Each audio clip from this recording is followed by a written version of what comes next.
చివరిగా మన ముఖ్యమంత్రి గారు అహర్నిశలు కష్టపడుతున్నారు. ఇంత అంతా కాదు, 67 సంవత్సరాల వయసు. మొదటి దశలాగా మొదటిసారి ముఖ్యమంత్రిలాగా 40 సంవత్సరాలు కాదండి, ఇప్పుడు 67 సంవత్సరాల వయసు. ఇంట్లో మనోడు మనోరాలుంటే చూడాలనిపించదండి? ఏం తాత చెప్పండి, చూడాలనిపిస్తుందా లేదా?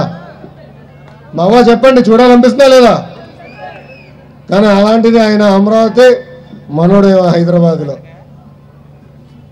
కానీ ఇప్పుడు గుర్తుపడుతున్నాడులే.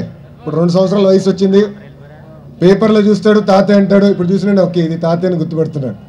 కానీ ఎవరి కోసం? చంద్రబాబు నాయుడు గారు ముఖ్యమంత్రి అయింది మొదటిసారి కాదు, ఇది మన కోసం ఇంత కష్టపడుతున్నారు. మన పిల్లల భవిష్యత్తు కోసం నిరంతరం ఇంత కష్టపడుతున్నారు మన నాయకుడు చంద్రబాబు నాయుడు గారు. దయచేసి ఇదంతా ఒకసారి మీరు గమనించాల్సిన అవసరం ఉంది. తప్పనిసరిగా రాబోయే రోజుల్లో ఇచ్చిన ప్రతి హామీ పద్ధతి ప్రకారం నిలబెట్టుకుంటాం. ఇక్కడ డ్వాక్రా మహిళలకు మీకు ఎలాంటి సందేహం అవసరం లేదు. రాబోయే రోజుల్లో ఆ 4,000 రూపాయలు ఏదైతే మూడో దశ కింద ఇవ్వాల్సి ఉందో తప్పనిసరిగా ఇచ్చే బాధ్యత తెలుగుదేశం పార్టీ తీసుకుంటుంది. మీరే చూస్తారు, రాబోయే 2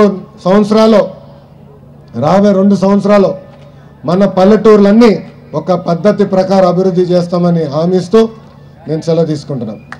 జోహార్ అన్న ఎన్టీఆర్, జోహార్ అన్న ఎన్టీఆర్. చంద్రబాబు నాయుడు గారి నాయకత్వం, చంద్రబాబు నాయుడు గారి నాయకత్వం. జై హింద్.